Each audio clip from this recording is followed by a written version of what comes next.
Hey everybody, welcome back to Chained Echoes.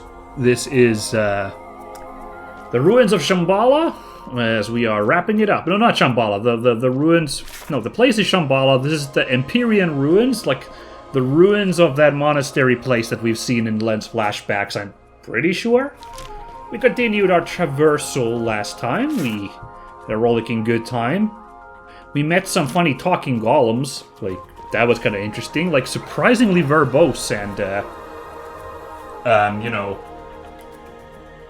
introspective golems, even though Sienna was kind of like, they're just following a sub-routine. We had a big fight against a giant stone effigy here, one of those pig faces. I don't think I mentioned this last time, but I just now realized what it reminded me of is the one enemy type in Final Fantasy VIII that's like this disembodied head sticking out of the ground. And occasionally you fight versions where like these hands spawn in like as separate enemies, and it's like a much more difficult encounter when it's the whole set of the head and the two hands. And this guy kind of reminded me of that, with the way the arms came out of the ground.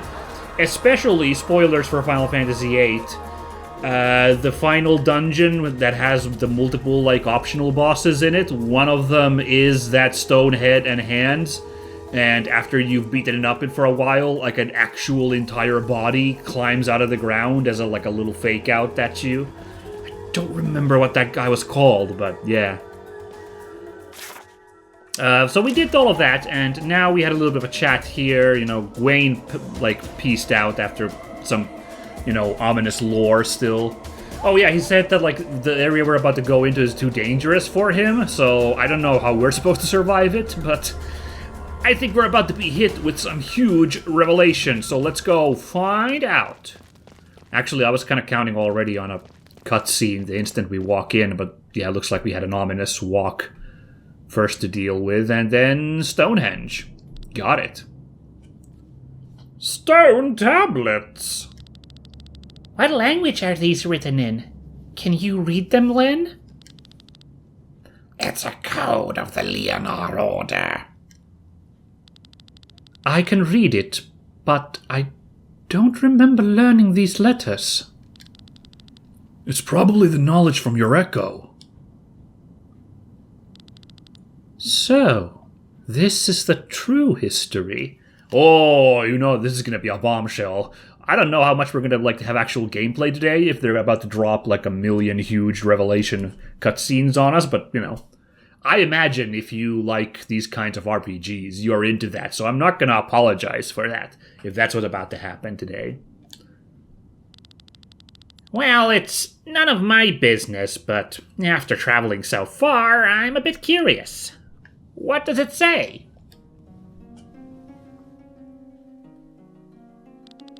Long ago, evil raged across the land. Where it came from or what it was, no one knew. Some say it arose from the evil hearts of men. The world went up in flames, and a group led by the hero Leonard tried to save it. But every attempt failed. The Harbinger was invincible. However, they found a way to banish him. Among the followers were the Vaen, a race of unimaginable magical potential. They had developed a spell with which they could imprison the Harbinger. The seal, however, would not last forever.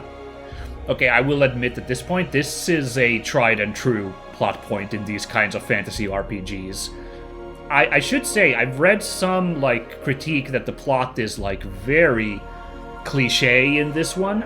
I'm gonna respectfully disagree. I think this has been a really charming story with some interesting twists and, concepts going on. I've been thoroughly entertained. But the concept of the ancient evil that has been sealed away, but the seals are fading away and the current generation has to deal with the, situation left by this desperate measure in the past, that is such a played out plot point in these kinds of RPGs. I mean, Spoilers for Critical Role, but that's the exact plot going on right now in, like, Season 3, or Campaign 3 of Critical Role, like, is exactly what they're dealing with, or, I don't know, by the time this episode comes out, maybe they've, like, solved that sitch? I don't know, I feel like that's gonna be, like, the, you know, rest of the campaign, but anyway, like, yeah, it's nothing super new. In fact, I would say Final Fantasy X is an interesting spin on it with, you know, it's not a sealed evil, but it is still like a situation caused by the past that you have to kind of deal with. Like, that's, you know, a point in FF10's favor for the interesting take on this idea. But let's continue, yes. To watch over the seal and the world, the Vaen moved to another dimension, where they gained immortality. The rest of the followers around Leonar took on the task of finding a weapon against the Harbinger. They knew that it was a quest that would take thousands of years. Therefore, it was their duty to make sure that their mission and the knowledge about the Harbinger would never be lost. By the way, nice little detail there, you can see Len's sprite switching around a little bit as she's reading this text from left to right. Tiny little detail that I appreciate. They created organizations, established a faith, built sanctuaries around Eldria. And they even found a way to send a person's soul safely through the Maelstrom in one piece.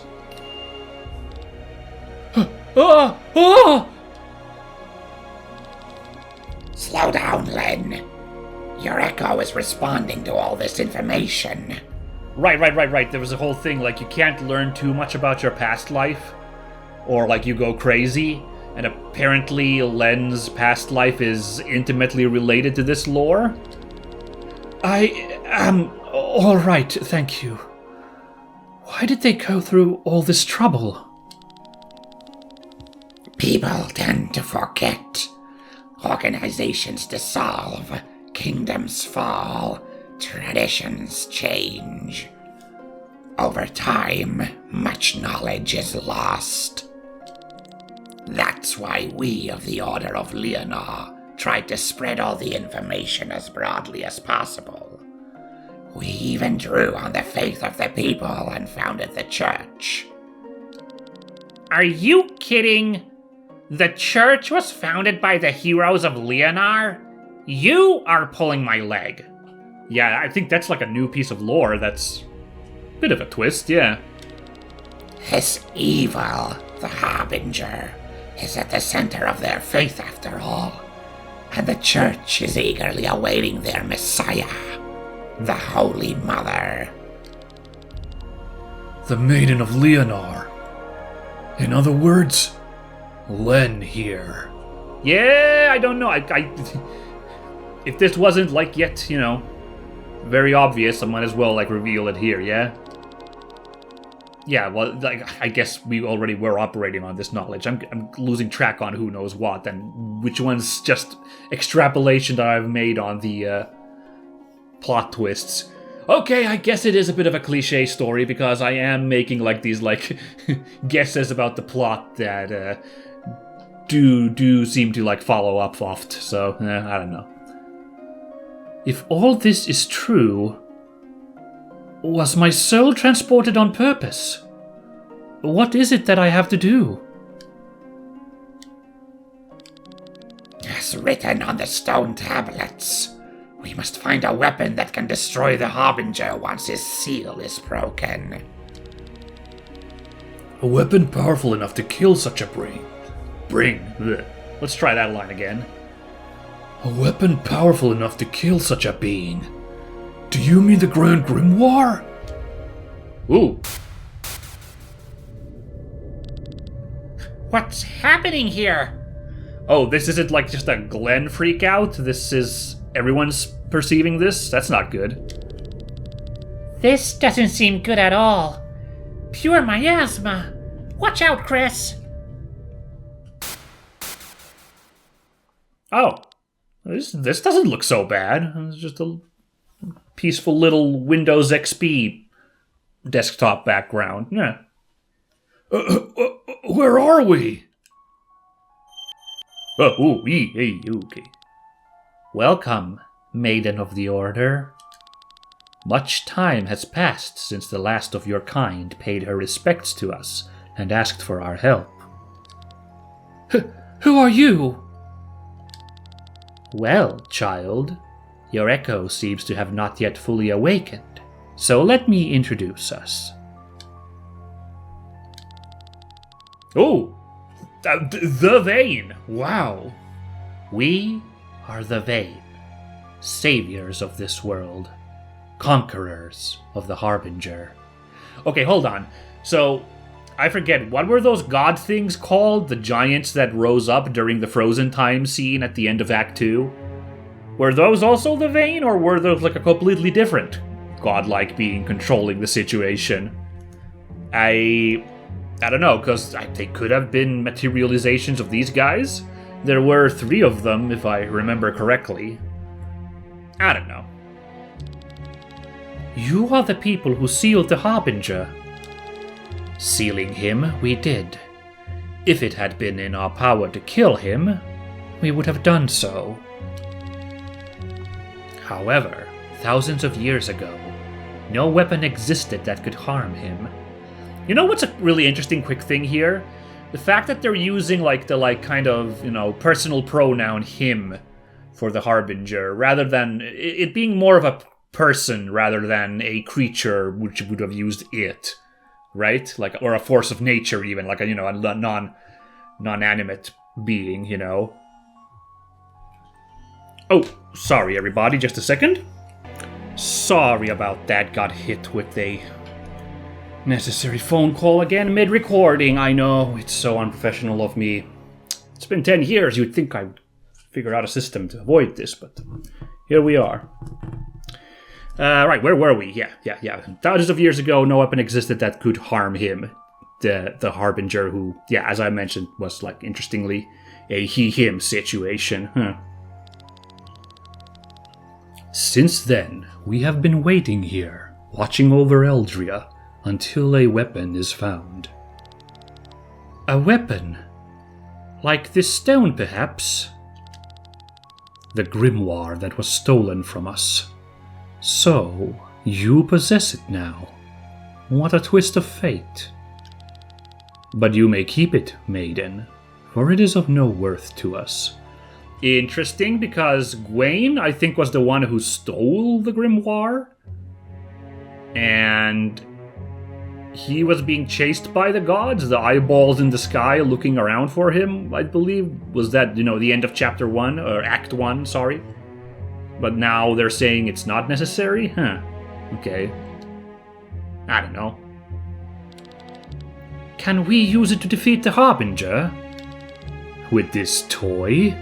No, this stone. What is this scent? I smell it. That's not a good look. He is close. Is that smell sticking to you? Oh my god, did his eyes go even wider now? To me? It is you, thief! You have stolen the stone! How dare you insult us! Oh no! Oh god, biblically accurate angel vibe is not good. Is this their true form? I thought you guys didn't care about the thing being gone. It is up to us to decide who uses the stone or not. The Vaen are judges and executioners. And these are not the same guys, I guess, as the weird things we saw. Okay, so what was the deal with those giants? I don't know, now's not the time to speculate. The Vaen do not forget. They do not forgive.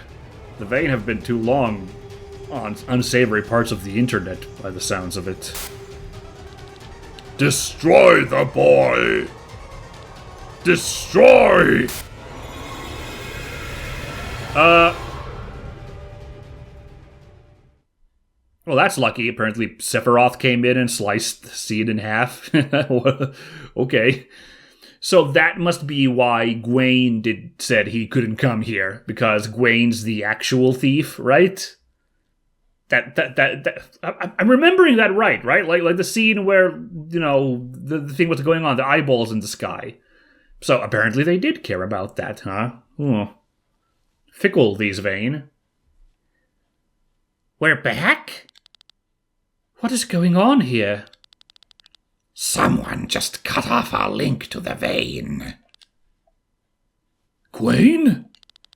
No, it's a different aura. Oh, someone's like, do you feel their hatred? Is this gonna be Gwaine? Yeah, I don't know who this is. Who's talking? It sounds different than the Vaen. The people who once helped your order and banished the evil sit on the immortal throne, their power having gone to their heads. What do they care about the Grand Grimoire when they have countless weapons capable of the same destruction in their possession? They only care about their ego. Who are you? Interesting. So the Vaen are not good guys still, huh? Follow the path and find the truth. I'm awaiting you ahead. I don't think that was Gwaine, honestly. Like, he wouldn't have, kept himself hidden when he's already revealed so much by now, so... Oh. Is that a... Oh, neat. That's a handy-dandy, little teleport quick thing to get out of here. I guess if we really wanted to, I could, go out... back out, I guess, since that teleports to the beginning of the dungeon, and, we could go back and explore. But, I don't know. The game will probably telegraph if we're coming to a ending, right? We're not doing the finale, are we? I don't actually know. We are in Act 3. I feel like, well, I want to progress, though, sorry. I'm just like, I don't know, I just now I'm a little bit spooked here. There was no big announcement of this is it. So I'm gonna guess this isn't the final area, despite everything. I think the final area will have a little bit more oomph to it, if you will. So, what is our goal right now? Follow the voice, okay. So I'm hopeful that, we're still gonna have a segment to explore the world map. After this dungeon, we'll be able to go out and do stuff, and then I'll do a little bit more of... Well, finding guildmates was the one I was still interested in. Not that it's gonna be very relevant if we're close to the end here, but... This guy? Oh, we gotta find 3 buttons now. That's a little tricky. You're here? Oh, what a coincidence. Do you need anything? Yeah, you've seen through me. I'm actually following you. Thanks to your shopping sprees, I can pay my rent and keep my wife and children fed. Win-win situation, I guess. Good stuff. Alright, let's make some money right away by selling off a bunch of loot. Decent values, and new deals have been unlocked. Yay. Good deal, thanks. Okay, we can afford these 2, but that'll blow our budget if we do that. Were those the things that were unlocked? Oh, we can also get a rubber duck. The ultimate accessory that gives immunity to all status effects. Oh, that is a pretty good thingy. Wow. Oh. That's pretty cool, too. Alright, but yeah, I guess we'll get some tier 8 armor, I guess, is where we're here. We've got the supplies, some fake monkey's paws and mechanical eyes. A decorated vest and a ley line coat. Got it. And over here, use up our beaks, our tortoise shells, and our huge teeth. Golden brigandine and parade armor. got it. Uh-huh. Okay, so if we wanted to, we could get a Dojigiri for Sienna as one of the characters with a lacking weapon, and a mushroom for our lad here, Tomke. Otherwise, everyone's actually on par. I've managed to get, like, good gear here. But I can't really afford any of this, so I'll let those be. Where's the angel wings? Oh, I got plenty of angel wings. We're fine. But I could get one exchange part, because I did use up a couple of those in that boss fight. Now let's see. Parade armor is here, so no use putting that on, but let's give somebody else parade armor. I think Aegel will get the most out of this parade armor, so there you go, being the big tanky guy, although he's not in the party right now, so yeah. And why the heck not? Let's give one of these hand-me-downs, which upped stats. Leather gear, but we could also have a decorated vest. And we got a golden brigandine and a ley line coat, but I think the only person who uses those right now... Ooh, actually, yeah, hold on. If I give this to Victor, he'll take a hit to his HP. I'm gonna do it anyway. I think I'm gonna go back to Mage Victor, though. It's a high rank item, so we'll do that.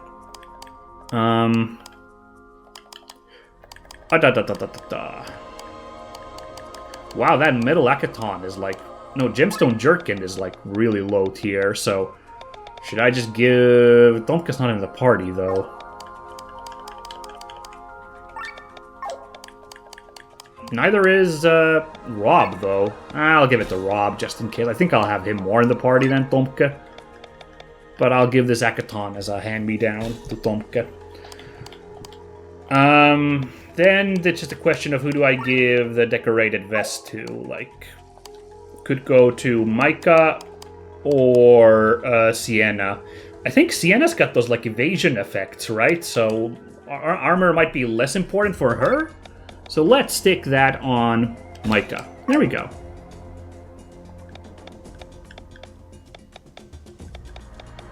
Oh, I do have Aegel in the party. What?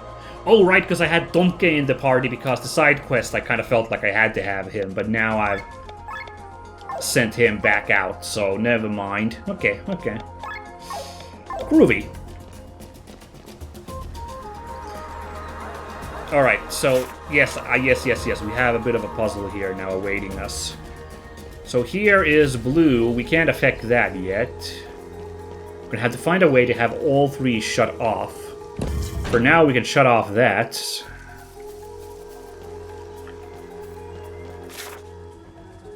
Okay. This is giving me Temple of the Ancients vibes from Final Fantasy VII. Like, I don't know what it's like in the new, like, Final Fantasy VII Rebirth, because obviously I haven't played that yet. I'm going to be saving that for a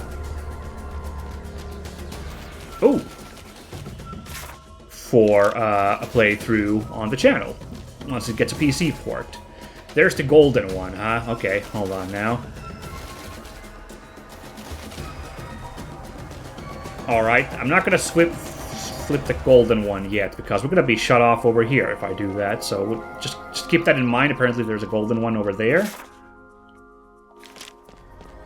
Now over here, that's a golem, and as I believe I remember correctly, I did say I would have a... I would try to... The golem was cannibal, so let's tag in our guy, Tomka here.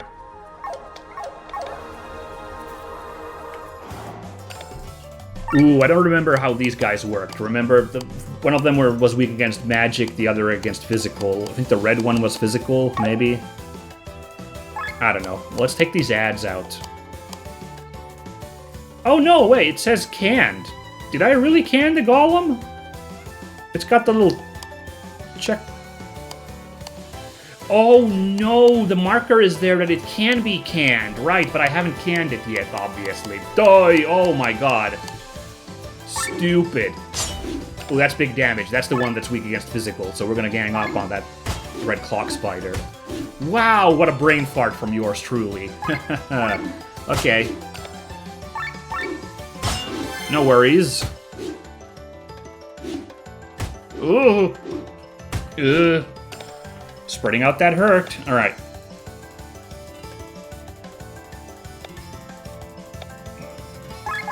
Alright, let's go. Falling Dragon. Pretty decent damage on even the, like, physically strong blue ones. Not bad. Oh no, I can't drop a heal right now because that'll, like, knock us out of... That's not good. Well, let's use a shield instead.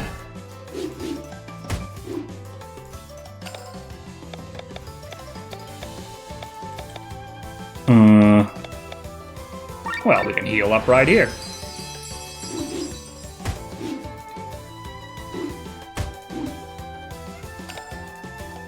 Alright, and we can heal... Alright, swap in. We gotta have Tomke here so that we can... can the enemy there. Gotta watch the health of that golem, right? Yeah, to play this smart.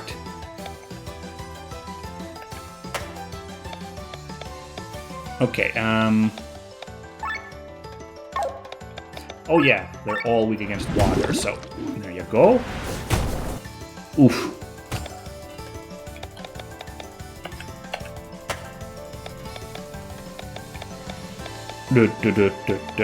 Oh yeah, Water Strike. Enjoy! Damn, that'll do it. Oh god, I let them bully her. That's not good. So my suboptimal plays here were very suboptimal, as you can see. A metal axe! Ah! Not very impressive. His physical isn't very amazing. Oh, what are you doing? Oh, cool! Glenn got that shield ally too. I forgot that that's a thing. Alright.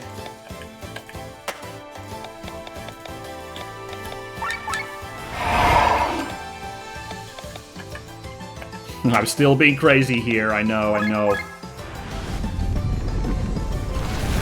Gonna drop a heal, like, really quick, though. I think some kind of healing buff here. Uh-huh. Oh, no, don't want to do that. Instead, let's use Rising Dragon! Sire! Yeah!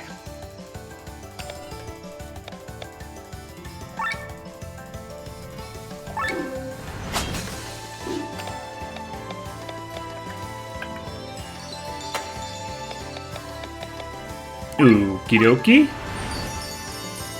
Hey, TP save. Lucky. Oh no!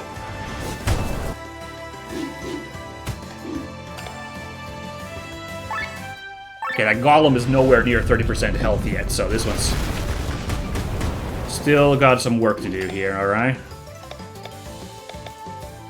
Alright, now it's finally time to get a freaking heal off.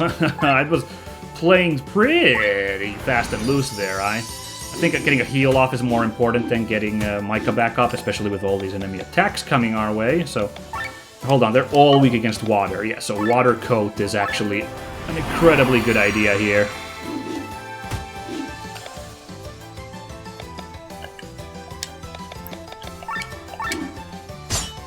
Although, wow, with that, like, physical defense, wow, okay. Should have just swapped in our guy.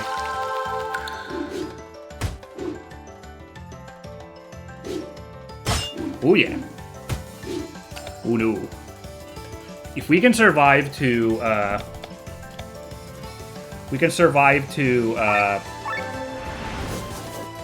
Amalia's turn, we can pop... We're not going to survive to Amalia's turn. Wow, I really did not play this very smart, did I? No, because I was too focused on, like, controlling the overdrive meter instead of getting heals off. Well, let's see. If we get a really clutch turn here... My god, that's clutch. Yes, because now we can pop this. Good heavens. Alright, I did not deserve this win after my incredibly, like, loosey-goosey playthrough there. I deserve to get a game over there, but...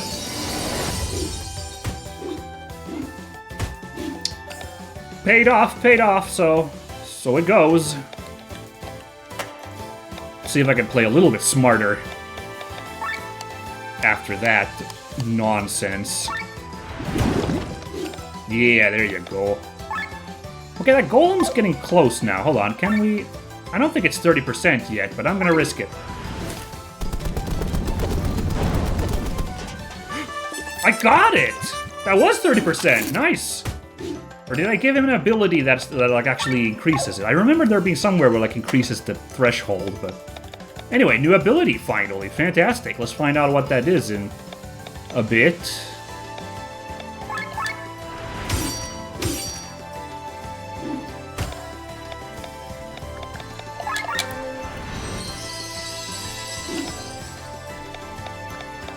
And time to end. Hey. Alright, apologies for that nonsense. That I'll apologize for. I was feeling a little cocky after how well I've been doing lately in fights, that I was like, I'll just risk it and keep like playing the overdrive meter instead of like letting the meter grow when I heal my team up. And it almost went really badly. So, yeah. Spinning Swirl. 1 to 5 physical attacks dealing 0.8 damage. Alright, staggers user after use. Well, that's not good. This is not a very amazing ability at all now, is it? Ah, well. We got it, that's what counts. I feel good about that. Eggle! Back in the fold.